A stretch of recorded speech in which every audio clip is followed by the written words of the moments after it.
And now, part 2 of our conversation with Keep Our Republic: What Democracy Depends On. There are many young lawyers that actually listen to this podcast. What can you tell them from your perspective is their obligation and their job?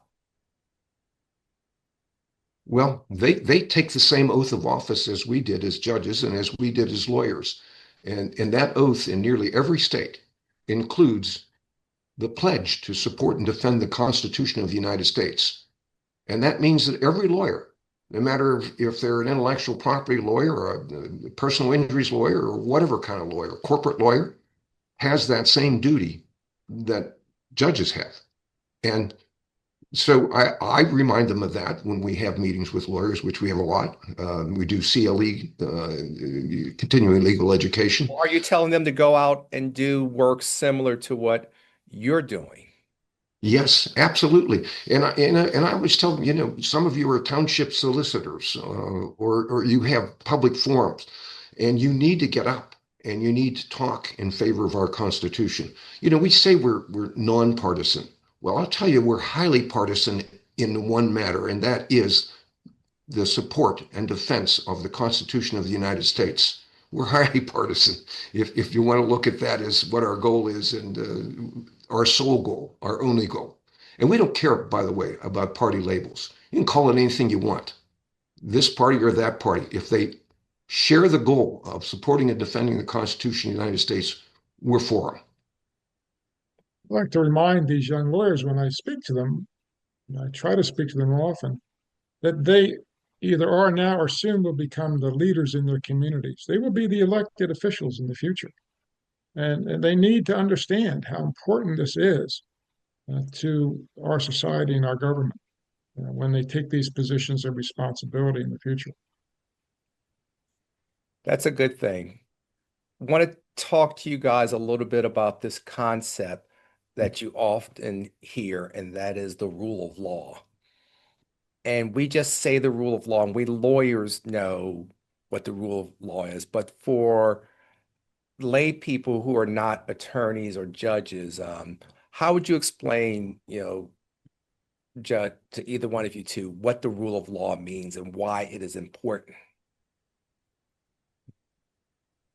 I think one way of looking at it is the rule of law is an independent person deciding a dispute by applying well-known principles to a set of facts. It's as simple as that. And, which illustrates how important it is that our judges are independent. What's your take on it, Judge Cindrich, if you're explaining to, because we know not to call you late for dinner, but when you're there at the dinner table and, one of your nephews or nieces is asking you, Uncle Robert, what is this rule of law thing I keep hearing about on TV? Yeah, I think rule of law means that we have some confidence that a law, when passed by our legislature, will be followed, and that if it is not, the citizen can go to the court. So rule of law means we will do what we say we will do when we enact laws, what we call the positive law by legislatures, and also that the courts will follow a large body of what we call the common law. But that needs predictability. The citizen has to feel pretty confident that what the law says is what's going to happen, not just what some autocrat says is going to happen.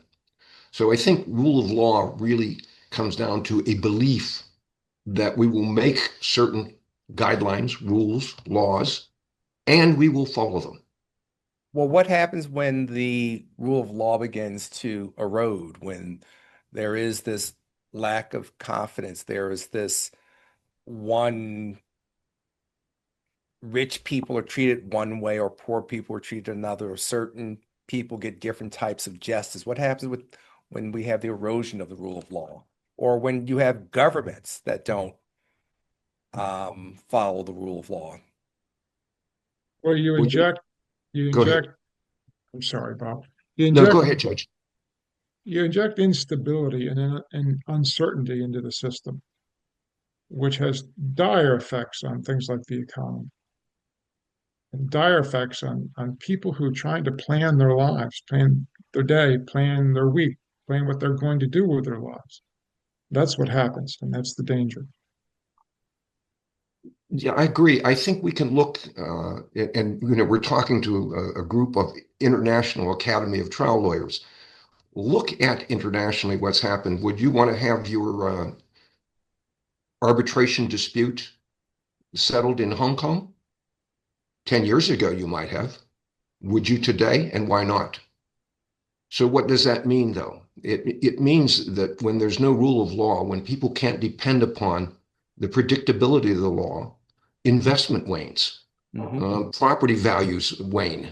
Eventually, if you can't enforce a contract or protect a property right or protect your intellectual property, the whole economy falls apart because we live with a certain reasonable degree of certainty that our rights will be protected.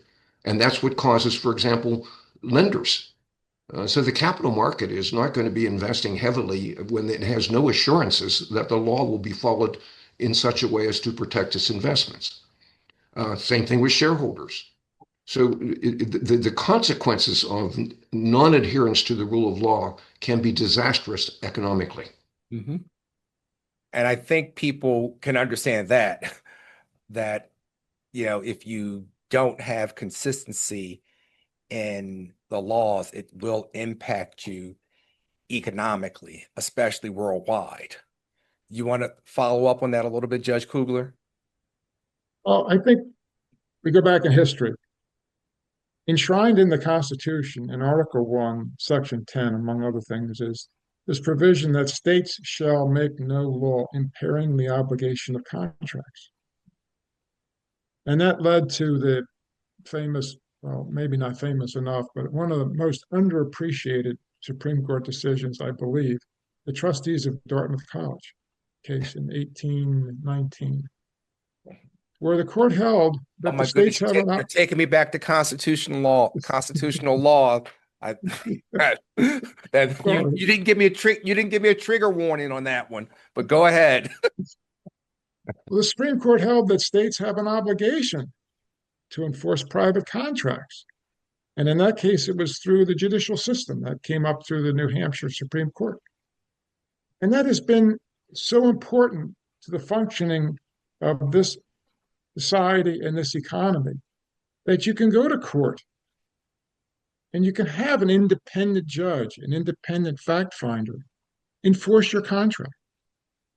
If you didn't have that ability, who would ever invest millions or billions of dollars in a product or millions and billions of dollars in a process or a patent or a new drug? It just would never happen. If you couldn't enforce contracts, you would have no credit cards. Yeah. And that's a contract. And our whole economy is a credit economy. It's based on people being able to buy things with a credit card. If you couldn't do that, banks would never issue them and support the system.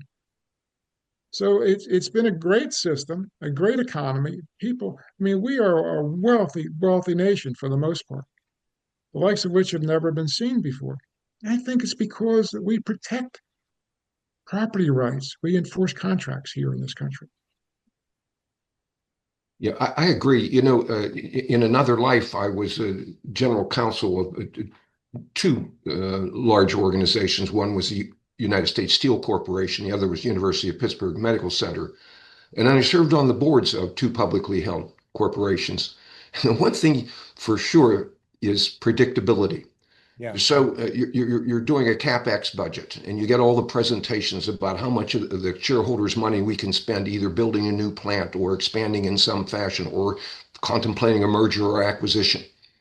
If we have no predictability, there is no way that we can reliably protect and perform our fiduciary duty to our shareholders that their money that we are spending will be well spent. So there's just a concrete example of how you feel sitting in a boardroom or being general counsel to an organization that is, in effect, the trustee for the guardians of other people's wealth.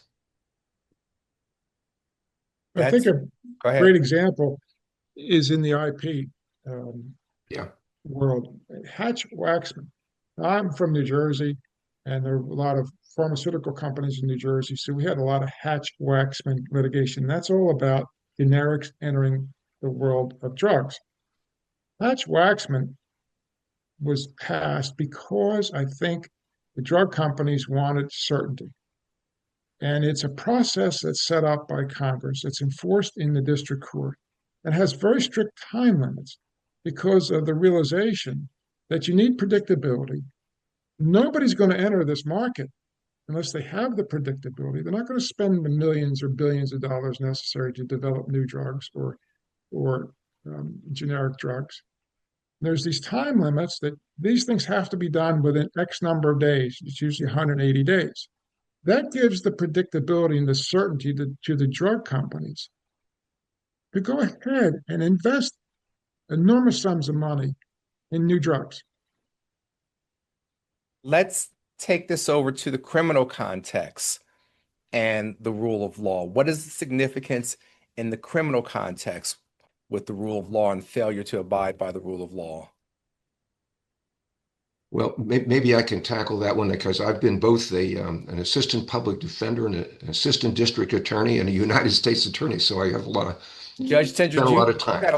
you've had a lot of hats. You I must have a have. large closet for them. Yeah, my wife used to say it was hard for her husband to keep a job. So so I had a lot of them. But look, you have no personal security if you don't have due process of law in the criminal arena. If you don't have the Fifth Amendment, if you don't have the Sixth Amendment and the right to jury trial, what is to protect you and your family from your own government? Because it is the government that is a party to all criminal litigation. So over the years, we've developed an elaborate system to safeguard the rights of citizens. Now, to be sure, it's a tough system. You don't commit a lot of crimes and get away with them. Most of the cases in federal court, for example, as a U.S. attorney, we probably had convictions in 97, 98% of the cases we tried. Nevertheless, every single case required us to go through a very detailed process to assure that the rights of the defendant were protected, and then the jury could consider whether they were guilty or not. You want to talk about it a little bit, Judge Kugler? It's always been my experience that judges, federal judges that I know and worked with all those years, were very cognizant of due process, very cognizant of the need to protect the rights of people who are accused of crime. And I also used to speak to juries. I tried a lot of criminal cases as a judge, and I'd speak to juries about how important the right to jury trial is and how we in the United States are almost unique anymore around the world in calling our citizens in to decide these cases, and that the government doesn't have the ability to convict somebody. Only they do, the citizens do, and how important that is because, God forbid, you or a member of your family should be accused of a crime. You don't want the government to be the one who says that you're guilty and you have to go to jail. You want your fellow citizens to come in and sit in judgment of you. That's why it's so important. What is really unique as I've traveled around the world is how surprised other lawyers are in other countries that citizens get to sit in judgment of other citizens as opposed to the government or the judge. And that is one of the many great things of constitutional protections that we have here. And there has been a slow gurgling whisper about doing away with criminal trials. I mean, doing away with jury trials. What do you think of that, Judge Cindrich, as I see you smiling? Well, first of all, unless we want to amend the Constitution and get rid of the Sixth Amendment, that's not going to happen. I've heard the same idle talk, Yes. and I think it's foolishness. We've lived for 250 years with a system in which we trust our fellow citizens to make the ultimate decisions of guilt or innocence, and in civil cases of guilt or not guilty of negligence or whatever. It's a lot of times after a trial, the jury, they render their verdict, and we always would go in and talk to them. And they would ask, oh, did we do the right thing? And the answer was always yes. If you followed the instructions of the court and you conscientiously and in good faith rendered your verdict, yes, the jury's always right. If there's an error here, members of the jury, it will be mine, an error of the law, not yours. To give them confidence that that system was created to allow only them to have that final say. So it really is, it's a good system, and I wouldn't change it, nor the Constitution at all. Judge Kugler has been over here lip syncing with you almost word for word. When you said yes, he was saying it at the same time too. Judge Kugler, have at it. You get that question from every jury. Yeah. In any verdict you ever get when you go talk to them, did I do the right thing? And of course they did the right thing. They actually did the right thing. And you tell them they did the right thing because that's what we do in this country. That's how we protect people's rights. We have you, the citizens, come in and make these decisions, knowing nothing about it and knowing nothing about the law. We let you do this. That's how much confidence we have in you, the jurors in the case. And it's been I just echoing what he said. It's a great system. I mean, I see where Great Britain is proposing to do away with even more jury trials in criminal cases because it's so expensive. It takes so long. I mean, Yeah. that's just nonsense to me. I just can't comprehend that that's a good thing to do in Great Britain or anywhere else. One little anecdote. So earlier this week, I was out of commission for A3C, Article 3 Coalition for a while, and that was because I was on jury service. And even when I was on the federal bench, I never turned down a call to jury service in my local county where I live, and never got selected. As soon as they find out you're a judge, you're out. And of course, being a former prosecutor. But so I went down to do this here in my home here in Naples, Florida. And I liked the experience. These were nice people. There was very little griping about, you have to give up your day or days, maybe a week to go on jury service. I heard very little of that. I heard people conscientiously trying to answer questions truthfully, even when those questions would disqualify themselves. This was a terrible case of child pornography, and those are awful. I had to hear a couple of those, and I was hoping they wouldn't select me, and they didn't. But anyway, it's a marvelous thing. It is America. If there's anything American, that's it. The jury. And no, I would not change it ever. I can remember only one criminal case, and I tried hundreds of them, where I thought the jury might have gone the other way. One. Me too. I heard a lot of civil rights cases, and there were times when I had to wince. But it's understandable. Citizens are going to tend to give the police officer the benefit of the doubt. A lot of these were 1983 excessive force cases. And the law has developed in such a way that you have partial immunity, and in such a way that the instructions certainly inform the jury of that officer's decision being made in a rapid evolving situation and without time for contemplation, etc. But I will tell you, out of here, I've probably heard 100 of those cases, maybe more. There was one verdict in favor of the plaintiff. No, two, actually. One was a First Amendment case, and the jury awarded the defendant $1. But still, this is America. A jury gets to hear those cases when a citizen feels abused by their own police force. And I liked it. Let's talk about the Fourth Amendment, the search and seizure provision. What are your thoughts about what's happening with that as to what you've been seeing, live and what's going on in Minneapolis? What are your thoughts on that? Well, it's a little more complicated because you're dealing with immigration and administrative warrants and things of that nature. and a whole different court system, a non-Article III court system. So it's a little more complicated what's going on there. Um, Clearly, the people of the country are upset about it, and they have a right to be upset about what's going on. And clearly, some things need to change, I think, in Minnesota about how they're executing these warrants and how they're making these arrests. Um, but it's not quite same kind of Fourth Amendment issue we would deal with if you're dealing with federal law enforcement or police officers making arrests on the streets and things like that, because it is an immigration law and it is a little different. Well, some of the arrests you're seeing are happening on the street, and some of the confrontations are happening on the street with non-immigrant citizens. Judge Cindrich, how does this inform your perspective?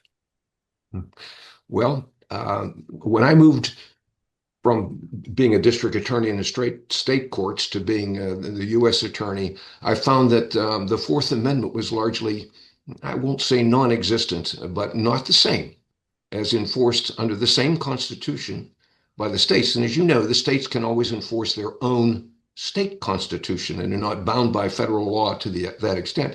And what I found was that with such things as a good faith exception to the probable cause, oh, yeah, there was no probable cause in here, but I good faith relied on such and such.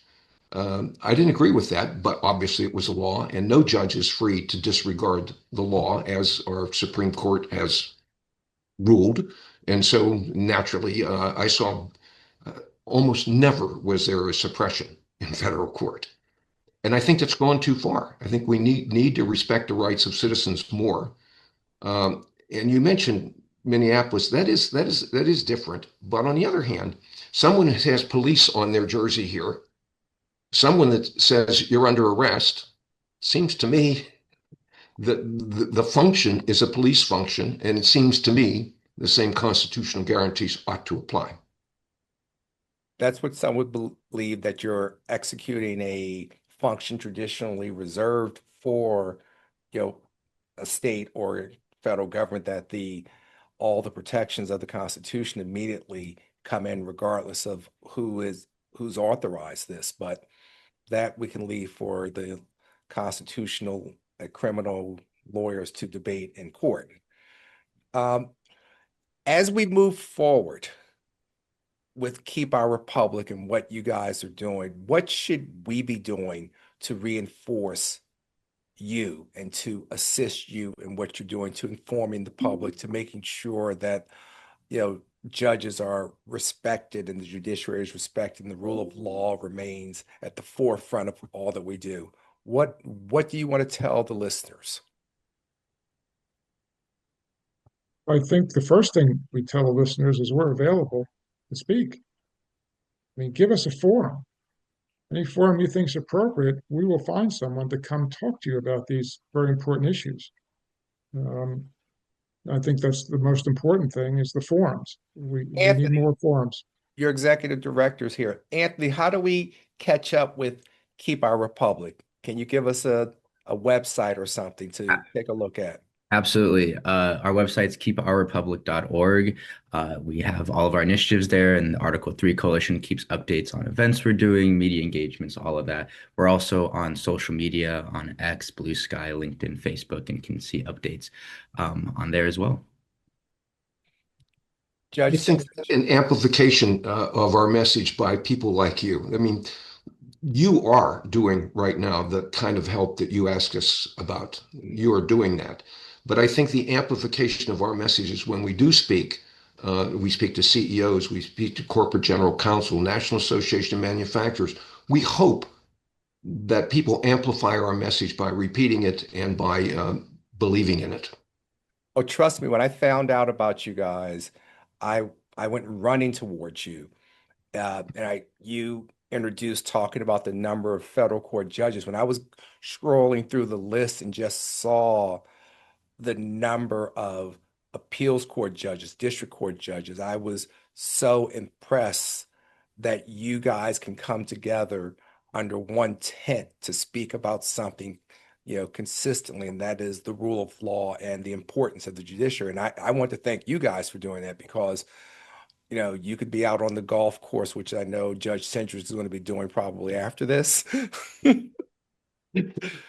But the fact that you guys have dedicated yourselves to this in your retirement years, I think is significant and important. And so why are you doing this, Judge Kugler, when you could be doing other things? It's that important to me personally. Many of these judges being attacked are friends of mine, and there's no reason they have to live like this and have to put up with this. And I retired, I can speak. I couldn't speak as an active judge. They can't speak to defend themselves. So I just feel a need to help them and to speak on their behalf, to tell people this is wrong. We can't continue like this. If you want a strong, independent judiciary, you have to respect them. Judge Cindrich, why aren't you getting your handicap, together on your golf game as opposed to speaking in schools and doing all these other things? Why are you doing this? Well, I could be mowing the lawn. I doubt I would be on the golf course, but this is better than mowing the lawn. Uh, Look, I was privileged to be born here in this country. My father was born here first generation. My ancestors were from Europe. And I was really the first generation to be fully in this country and have the benefits of this wonderful, wonderful democracy operating under this Constitution, which we so revere and love. And for me to sit back now and watch this slip away, this freedom, this liberty, this justice slip away, I just couldn't do it. I'm pretty old now, but I'm not that old, and I'm not giving up.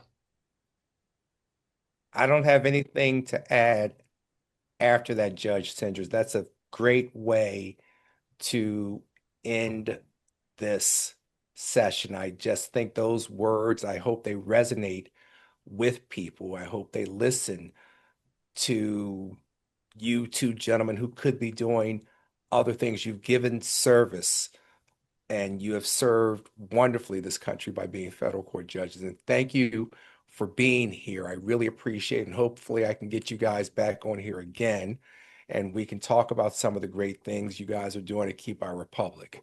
Appreciate you guys. My pleasure, and thank you for hosting us. Thank you. My pleasure. I look forward to doing it again whenever you want. And I want to thank all of you for listening and tuning in to The Rule of Law, The Academy Speaks. You can find us on YouTube or wherever you get your podcasts. I'm Joe Tucker, President of the International Academy of Trial Lawyers. Thank you and take care.